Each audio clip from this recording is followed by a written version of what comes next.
Hi everybody, I am here today. I'm actually just going to straighten up my tripod so that I can feel like I'm a bit more in line. How are you all? Hope you're all going really well.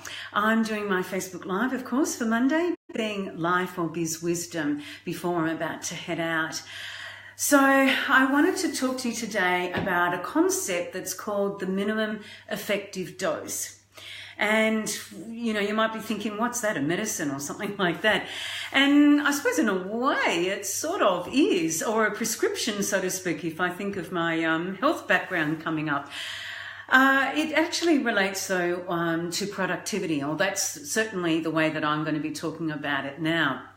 And it's a phrase. It's certainly a phrase that's used very, very widely, but Tim Ferriss, if you're aware of who he is, definitely talks about it. He, if you don't know, is the author of the 4-Hour Work Week, which is pretty much a classic around how you can outsource pretty much everything so that you are only working a minimum number of hours per week. And he has a whole lot of other books that relate to that whole 4-hour concept. And as I said, he talks about this minimum dose effectiveness or effect. And what it relates to is, in terms of productivity, is that we can, it's sort of like a bit of a curve. We can actually want to do something and do something really well.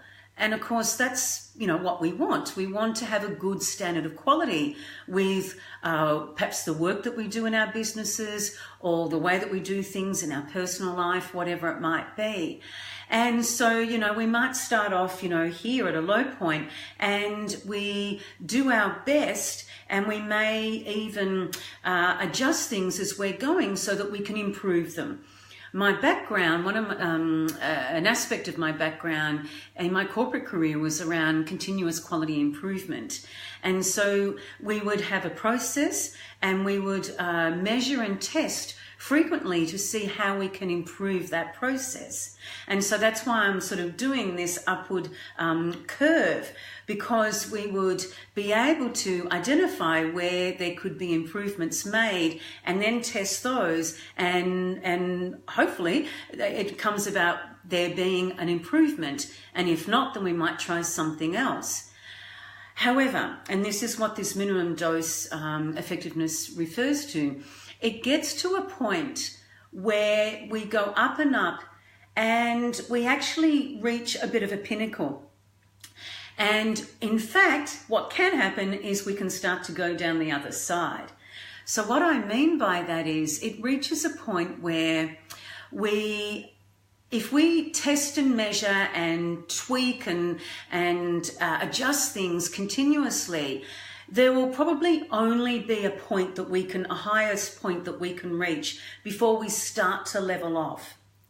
And when we start to level off, that is called it's sort of like a point like that. It's called the point of diminishing returns.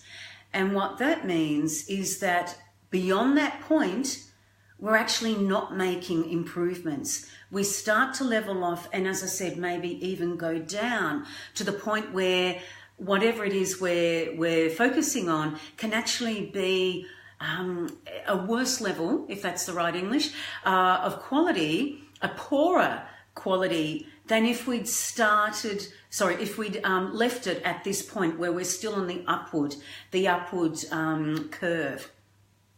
So if I think back to, you know, my university days of writing essays, assignments. Hi, Deepa, thanks for watching. And I would write and rewrite, and I've done it more in recent years with doing writing, you know, for my business. It's like, I could just say it this way or that way. Just, you know, I'll just give it one more little go and I'll tweak it a bit more. And what could happen is that I actually mucked around with it so much that in the end, I didn't think it was as good quality as what it would have been if I'd sort of left it without doing all those extra times or changes that I made to it. And that's really, of course, demoralizing, because that sort of is really the opposite of what we want. We're actually wanting to keep our improvements happening so we come up with something that's a really high quality. But what ends up happening if we muck around with it too much is that we can actually lose the quality. So the thing that this reminds me of the most is around perfectionism. And I'm really familiar with that because it's something that I've had to battle with much of my adult life, I think. And I have realized, though, with a lot of awareness, working on myself, how I really, it doesn't serve me to want to do something, tweaking it so much, repeating it, making it better and better and better, because of this very concept of this minimum effective dose, that I get to a point where it's good enough. It really is good enough. And then if I go over that, because my perfectionism kicks in, then I can start to actually have the quality, reduced, and I'm not as happy with it. And I've changed it to the way that what my sentiment was, what my intention was with doing it in the first place. And, it just defeats the purpose, and it stresses us out if we do that. It takes so much time.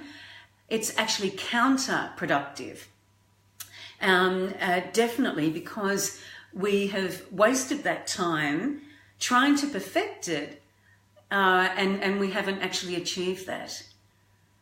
So I would really invite you to think about this concept in areas of your work.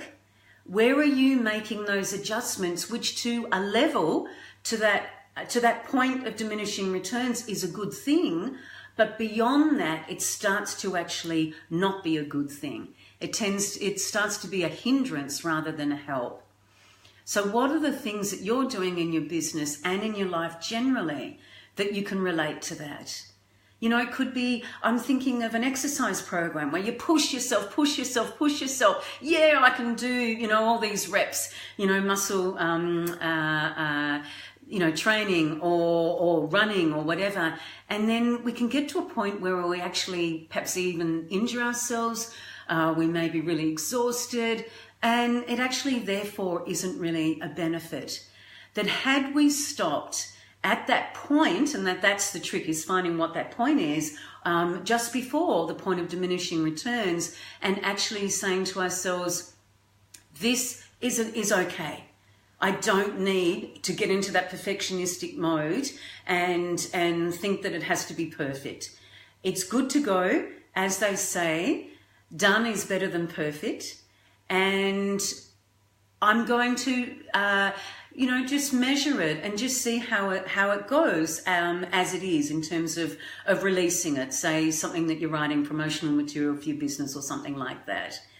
So it's a really interesting concept, and I don't know whether you've heard of it before or whether you have, but you haven't thought about it in terms of your business, areas of your business, or your personal life. So I'm going to be really interested. I'd love you to comment anything that comes to mind with regards to this concept that you can apply for yourself. I'd love you to share your examples, your experiences in the comments. I can do that myself later on tonight. Any questions, any general comments, I'd really encourage you to be able to share with me those. I'm here to help. I hope that you're finding this is useful and starts you really thinking about how can you improve, but not go to the point where it starts to become, as I said, counterproductive. So with that, I will wish you a great rest of the evening, and I will see you very soon. Bye-bye.